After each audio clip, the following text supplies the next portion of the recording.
చేసుకుందాం. రండి.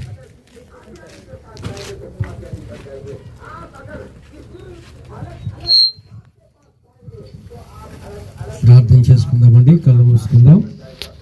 ఏమన్నారు, కొంతమంది కూర్చున్నారు, లెగిస్తే బాగుంటుందేమో కదా. అయ్యగారి మాట గౌరవించినట్టు దేవుని సన్నిధిని ఒక్క నిమిషం లేపు నిలబడదాం. కళ్ళు మూసుకుందాం. మహోన్నతుడా, పరిశుద్ధుడా, పరమ తండ్రి, మా మంచి దేవుడా, గొప్ప దేవుడా, సర్వ సృష్టికి ఆది సంభూతుడా, నిన్న నేడు నిరంతరము ఏకరీతిగా ఉంటున్న తండ్రి, మీ మహోన్నతమైన మహిమ కలిగిన, కృప కలిగిన, శక్తి కలిగిన నామములో ఈ ప్రశస్తమైన సమయంలో ప్రియ దాసులనైనా ఇదిగో తండ్రి ఏర్పాటు చేసిన చక్కని నాయన సెమీ క్రిస్మస్ ఈ వేడుకలో తండ్రి ఇంతవరకు మీ దైవజనులు అభిషక్తుల యొక్క నోట నుండి వచ్చిన ప్రతి మాట విలువైన మాటలు తండ్రి మేము నేర్చుకుని ఉన్నాము నాయన. నీకు వందనాలు, స్తోత్రాలు. అవును ప్రభువా, ప్రపంచమంతయు జరుపుకునే ఏకైక పర్వదినముగా నాయన మీ క్రిస్మస్ జన్మదిన వేడుకనైనా మేము కూడా జరుపుకునే భాగ్యాన్ని మీరు ఇచ్చారు. వందనాలు. ఈ దాసులనైనా మరియు డేవిడ్ మరి పిజిఎన్ గారు తండ్రి ఈ ప్రాంతానికి నడిపించారు ప్రభువా.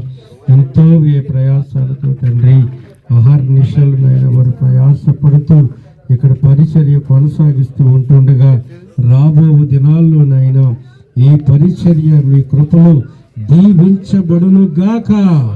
ఈ ప్రాంతమునకు ఆశీర్వాదకరముగా నాయన ఈ చుట్టుపక్కల అనేక ప్రజలు ఉన్నారు తండ్రి. మీరందరూ కూడా మీ రక్షణ మార్గంలో నడిపించబడటానికి పరిచర్యను దీవించి ఆశీర్వదించిన తండ్రి. మరి సమయంలో ప్రత్యేకమైన కానైనా చాపిన ప్రతి హస్తాన్ని వేసిన ప్రతి కానుకను దీవించి మీరు ఆస్వాదించండి. చక్కని కార్యక్రమంలో ప్రభువా మేము అనేక మందిగా ఇక్కడ చేరినాము తండ్రి. దైవజనులు, దైవజనురాళ్ళు, ఆయన సంఘ బిడ్డలు అందరూ కూడా నాయన ఎంతో సంతోషంతో ఆనందంతో ప్రభువా ఇంతవరకు గడిపి ఉన్నాము తండ్రి. ఈ సమయంలో ప్రభువా నాయన మరి ఒకసారి తండ్రి నాయన దైవదాసుడిగా ప్రభువా మేము అందరిని కూడా మీ కృపాత్మకు అప్పచెప్పుకుంటూ జరగబోతున్న కార్యక్రమం అంతా కూడా ఇంకా మీ అధ్యక్షతను మీరే జరిగించుకొనమని యేసు నామములో ప్రార్థించి అడిగి వేడుకొనుచున్నాము తండ్రి. ఆమేన్. మరి ప్రార్థించినటువంటి జయరాజ్ గారికి ప్రత్యేకమైన